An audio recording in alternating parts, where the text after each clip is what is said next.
of Mound Visit. I'm one of your hosts, Casey Honigbaum, joined as always by the 15-year MLB vet, former All-Star, grilled cheese, Jason Grilli. We're excited to bring you another episode here. Before we get into it, we want to remind you, like, comment, and subscribe to the channel, Mound Visit. You can find us on YouTube if you like to watch us there. If not, you just like to listen to your podcast, you can find that wherever you get your shows. We have a special announcement coming up. We're big news coming from Mound Visit within the next couple of weeks, so we're excited to bring all of that to you. So stay tuned for all of that. But for this episode here this week, we had a special guest, kind of like an impromptu guest, and we're really excited to bring you this episode. I can say that, you know, we've had a couple two-part episodes so far in the Mound Visit journey, and this is going to be another one. There's a lot of great information, and there was so much of it that we had to split it into two shows. So we hope you guys enjoy. You'll get a little 2-for-1 for the Mound Visit this week, but hope you guys enjoy this episode, and we'll bring you in with our special guest here this week. I walked just across one street to get to the sand, and then I'm on the sand doing my little old man workout. What does an old man workout consist of for you on the beach? Well, if you're working out on the beach, I don't think it's an old man workout. That's a legit workout. It's, you know, like I'll do this extended stretching thing. It's kind of what we learned late in our careers, Jason. Instead of static, it's interactive stretching. You know, the scoops and the leg kicks and all the shit that you do. And then I get these bands on my hips because, Jason, your hips fucked yet? No, dude. Well, no, I'm keeping them mobile. Well, I'm 58, and there's a point where, you know, we rotate on one side. Think about everything we did as pitchers. Everything is a one-way rotation. We should have been throwing left-handed too if we wanted to stay not fucked up.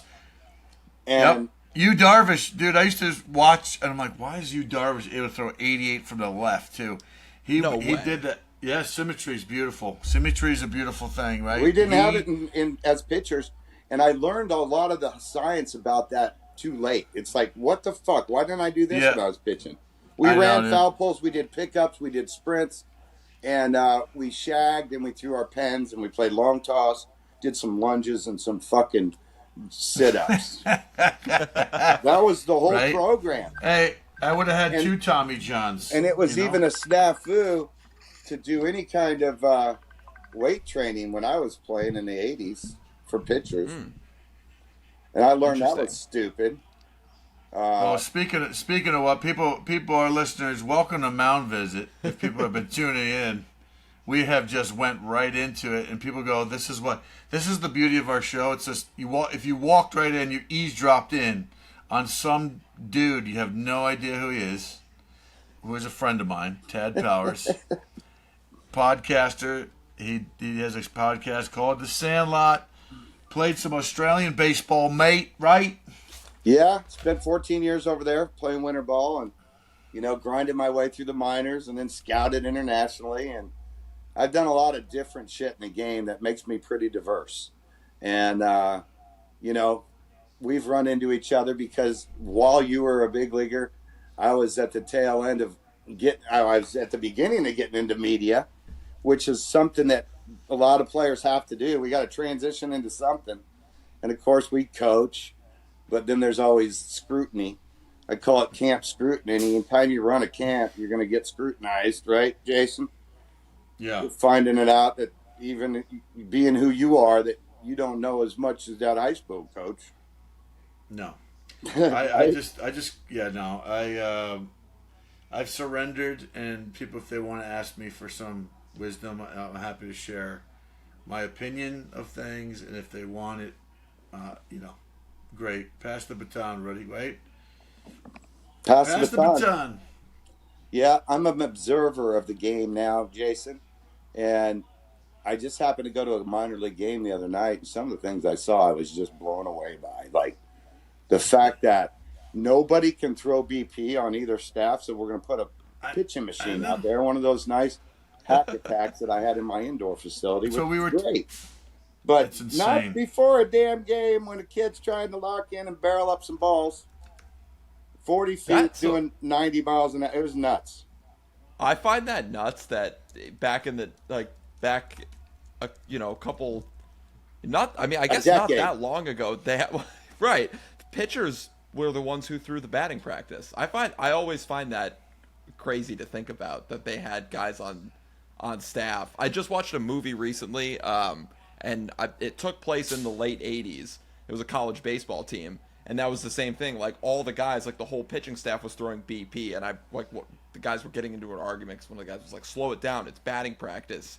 And I'm like, "The pitchers throw batting practice? What is this?" So, it's interesting. Because I talked to Grilli about that last week. We were talking about fungos, so it's kind of the opposite sort of thing. But that was another thing that you had to take pride in too, right? You're throwing your batting practice now. We spent time at the field. Now it's like, I don't know. We've shortened the game. Hurry up, let's throw 100 and make it the game an hour and a half. I mean, it's pretty soon we're just gonna old men yelling at clouds right now. You got all the yeah. Pretty soon we're just gonna let computers do it. Why have humans do it? We'll just sit back and eat the nachos. They're testing that strike zone at AAA. I talked to one of my scout buddies who's sitting on a AAA team for a whole series right now, and they're doing that testing on the. I guess the automated zone, yeah. And he said that it's butchering it.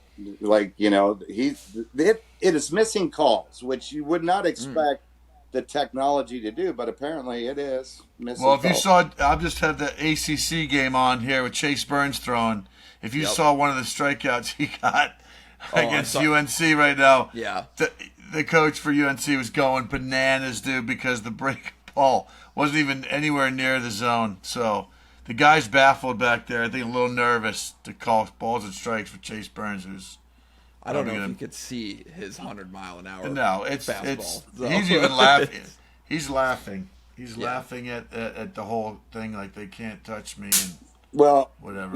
Me and my buddy Jeff Schugel, you might have ran into him because he was with the Rockies a bunch of years and he's been around forever. And you might have played with AJ, his son. Because he was with the Pirates for a little bit. AJ What year is this? AJ Schugel.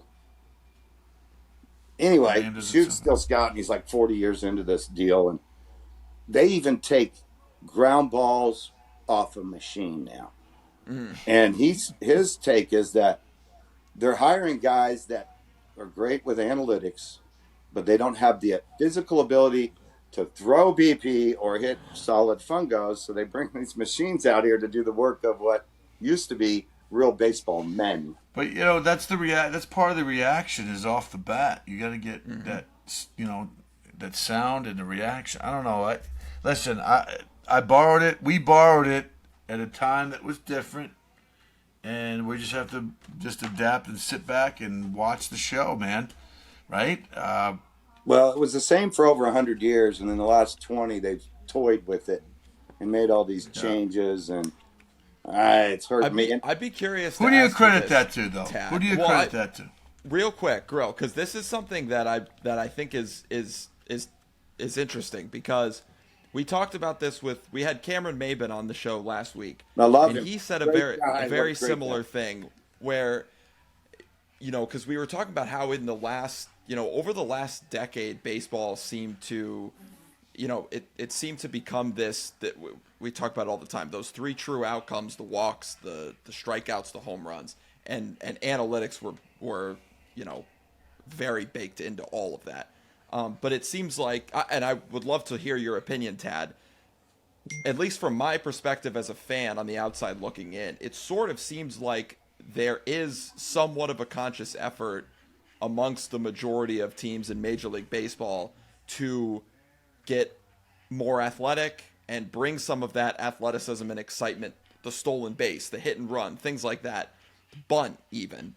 Some of that stuff is maybe starting to trickle its way back into the game. What do you think, I guess, from your perspective as an observer now? I don't know if that was the reason why they made these changes, and I like some of them for the excitement thing. I like the fact that we might see somebody steal 100 bases again, which we hadn't seen in a really long time, right? The running game kind of got shut down for a long time, and now all of a sudden they have an opportunity, and it's based on rule changes. The rule changes are an advantage of the base runner. And let's face it, if you know how to do it, you can steal a base now. I mean, it's shorter, number one. Number two, they can only pick twice. So what are you going to do after they pick twice? Go like a split second before he's even thinking about delivering the ball to the plate. So, Ellie's going to steal 100 bases this year. That's my call. That's exciting. Okay. But guys did it back in the day without these changes. Right, Jason? Right. Well, that's what the argument is are we making concessions to the players to make the numbers loftier or sexier so that people watch? We're I think as a product, we're trying to sell people on this game that we love instead of just like you said, it's been played the same way. Do we really need to make all these changes to make people like it? I don't know. I think Theo Epstein was really kind of the, I think there was an article I remember reading a while back that he goes, I feel like I helped ruin the game just with all the analytics coming in and some of the things. And, I don't know. I don't know why so much is made of, what we need to do, but it's almost like anything goes now.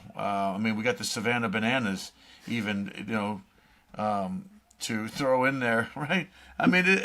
It's fun, it's entertaining. I'm still kind of unsure about where that fits into the whole thing. It's like the Globetrotters of baseball, but that's what I mean. Like I know the guys that brought me up in the game, and if we did any of that stuff, we would have been beaten down. Literally, would have just been like, we're gonna throw the whole bucket of balls at you. We'll get in front of the cage and we're going to fire up and we're going to put the pitching machine and hit you square in the back 500 times because you're being an idiot. Like, love and respect the game the way it's supposed to be. But I feel like, we're not allowed to do this or we can't do that or this is not the way it is, and the sensitivity of everything.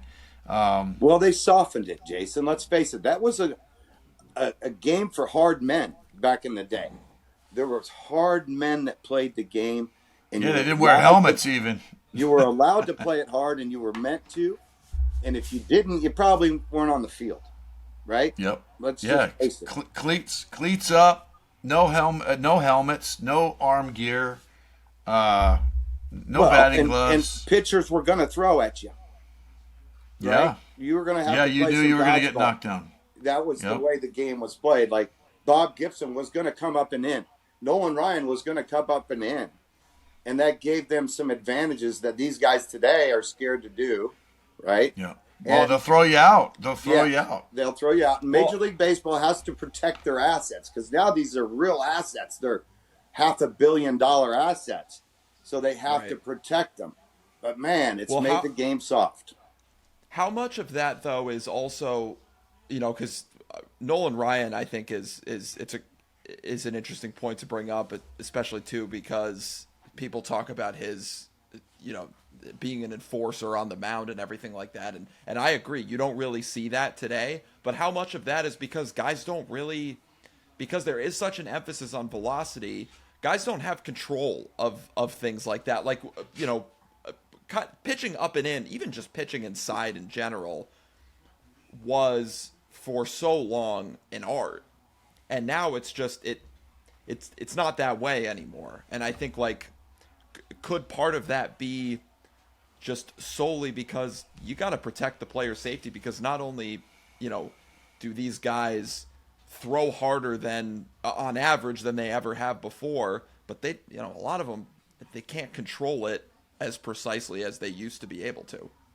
Yes, I agree with that because everybody's max effort and there's not a whole emphasis on command anymore. And if you look at the guys that dominated the game for the longest, Craig Maddox got 350 plus wins, never trying to throw a pitch max effort. Right. If you asked him, he might have done that 4 or 5 times in his whole career where he was trying to throw a pitch as hard as he possibly could. Right. Now the whole emphasis is throw every pitch as hard as you can until you break. And Jason, we talked about this on my show with you. 34% of major league pitchers got a Tommy John in 23. And it's looking like it's on the same pace for this year. And the saddest thing is the best pitchers in the game are on the shelf. A big chunk of everybody's salaries is on the shelf. And, guys making $30-40 million a year to not be pitching. That sucks for the fans, doesn't it?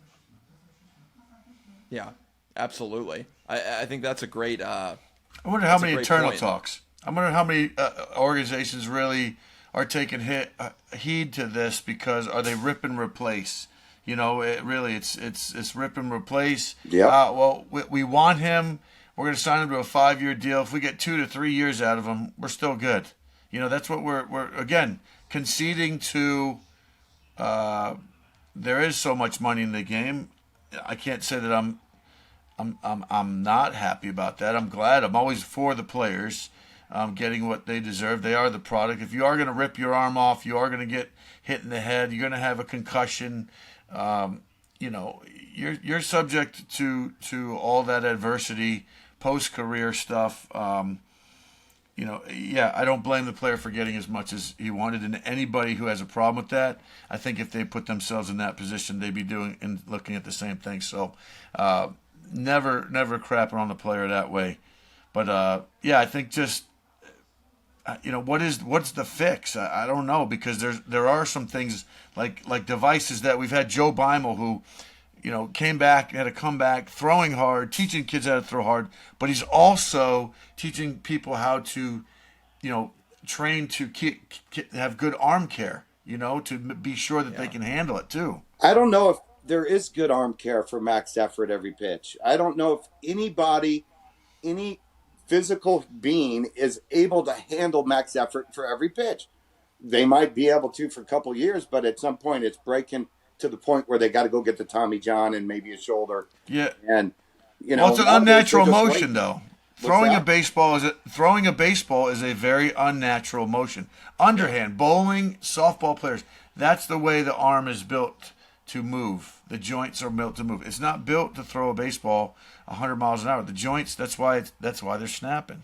They're snapping. Yeah, I mean, ligaments. it's like you said, it's an unnatural motion to begin with, and when you pair that with what you've been talking about, Tad, where there's a lot of max effort on every pitch and this emphasis on velocity over everything. I think one of the interesting things that Joe talked about when we had him on was that, there's a difference between throwing hard and being strong along with that. And I think what he was talking about is making sure that all of the structure of your body in general is strong to go along with the fact that you're already doing an unnatural motion. But I'd also, something that we mentioned with him, and I'd love to get your take on this as well, because I think it's prevalent now. We see more specialization with young pitchers in general than I think we probably ever have before. I can even just thinking back when I was a kid playing Little League, we all played multiple sports, me and all of my teammates. Yes. And now, it doesn't, obviously kids still play multiple sports, but you're seeing not only kids, start specializing in the sport of baseball by the age of 10, 11, 12, but they're also you've got kids who are oh, I'm a pitcher only yes. at the age of 10, 11, 12. I gotta think that has to be a part of this, right? Yes, the fact that they're not becoming baseball players, they're right. Being isolated to just being a pitcher, and at that age, they shouldn't be making that kind of a decision. They don't need to become a pitcher only until sophomore year of high school. Through Little League and all that, man, play every position. Learn how to become a baseball player and learn the game. And there's one way to learn this game really well, and that's to play it, right, Jason? Love then to go out and play different positions. It is. Sorry, I got a little adversity here. My dog Glover is needing more attention. I hope he's I can hear him panting. Yeah, over he's the panting. microphone. I don't know. He's a little anxious tonight. I don't know over what, but that's welcome to the Mound Visit. He must be a North Carolina fan. He's watching Chase Burns. He's watching Chase Burns dominate. I don't know what he needs. So if you see me not looking, listening, I am. I just, he's joining the show today. The multiple sport athlete thing, I think, I know that I played basketball and baseball were the two mains. I dabbled in football, until a certain age. And then, but that basketball training I did really carried over for baseball for me. And I know, Jason, you played too. And God bless the fact that I did play basketball in Lincoln, Illinois, where the training was insane for basketball, because it gave me some stuff on the mound and as a player, any position, that I wouldn't have had without doing those movements on the basketball court. I love that. You probably saw a lot of that. I gotta imagine that even if it was just in your early days playing basketball, I gotta imagine that helped you when you went to play some ball in Australia, right? Because they love their basketball in Australia. Yeah, absolutely. And for me, basketball, because I grew up in this part of the country in the Midwest where it was a sport, it was big. We did this intense training from the time we were little kids, junior high into high school, that I know translated for me into being a better baseball player. And again, the science now is this hip rotational speed is in direct correlation to arm speed. I didn't know that. Nobody knew it. We didn't train our hips. I would have been doing box jump. I would have been doing all these things that you see like sprint athletes do, because that's how you speed up your hips. Your hips go faster, your arm goes faster. And getting back to that, Jason, we're just doing it on one side. So guess what? My right hip's going to get replaced at some point. Well, if you watch Happy Gilmore, right? Chubbs, it's all in the hips. It's all in the hips. Or even go back all the way to, the best to ever do it. Ted Williams always talked about hips and hands. So, but nobody ever put the science behind it. Let's train the hips. Let's make the hips go faster. Damn, I'm disappointed that I know what I know today, and nobody in baseball knew it back in the day. Yeah, but again, look at all the information we have now and access to all the information, and some people are willing to share it. Some people have broken it down. There's all these machines that can get your biomechanics and break it down, and what exercises, like mustard, right? Tom House has got mustard, and Lindsey Bear, they're part of that, and it breaks it down. That's on your phone. You can do this on your phone. I know. There's crazy stuff that, like you said, great time to be alive. What a time to be alive. And if you want to be a better athlete, it's repetitions, right? And doing more of it, and doing more of things that people, aren't doing. Are you willing to go the extra mile? Like I said, I made myself a good player by being in a basement in Syracuse, New York. If I can't imagine, like you said, Ted, and I was a first round pick, I can't imagine what I could do if I could have been better with what is out there now. What would I got my hands on, or what would I have done? Maybe I would have had a different pitch. I don't know, man. It's crazy to talk about, and it's not about what if we, us three here, what could have been. It's what these kids really are doing, and I look at I'm excited to see the next freak show. They're bigger, faster, stronger. Yeah. I don't want to sound like that grumpy old man. Like I wish I just want them to be healthy. I don't want to see these breakdowns. I don't want to see. I want to see Mike Tyson fights every night if this is what's coming to the table. I want to see if we're gonna see a steel cage match every night and we're gonna see blood, then let's see blood. But let's do it so that just be ready for some guys down in the minor leagues to be jumping up to cover the innings, because it's a lot of innings throwing 100 miles an hour, and they're going to break. Is. And I don't. Up that might be capable of 100, but they don't know where it's going. That's why they're in the minor leagues. I don't disagree with you. I'd be curious of the guys like. Well, Andrews, I think he's retired now. Job and all these guys that have put all the Humpty Dumptys back together again. I mean, they're probably like, throw 100. We get, I could get the new Porsche. I could get the new Porsche that's coming out. Put them all on the table. We're slicing them open, and keeping these people paid. But there's thank God there are doctors that can fix you, because I know I got a lot of prosthetics in me. From pins and needles and mesh that's holding it all together.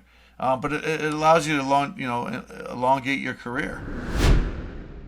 We hope you guys enjoyed the first part of that episode with Tad Powers. I think you're getting to know, Grilli said this to me before we even started recording, that he's one of the more interesting people that he's encountered over the course of his career, and someone that he's stayed in touch with. So, but you could definitely see that so far in this episode. So there's more to come. We've got part 2 coming later this week, so stay tuned for that. But for those who stuck till the end of the video, thank you so much for taking the time to watch. We want to remind you again, like, comment, and subscribe to the channel Mound Visit on YouTube if you like to watch, and if you just like to listen, you can do that wherever you get your podcasts. And like I said earlier at the beginning of this episode, we've got some exciting news coming up, so stay tuned for all of that. But for this week and for this episode here this week, thank you so much for watching. We'll see you next time.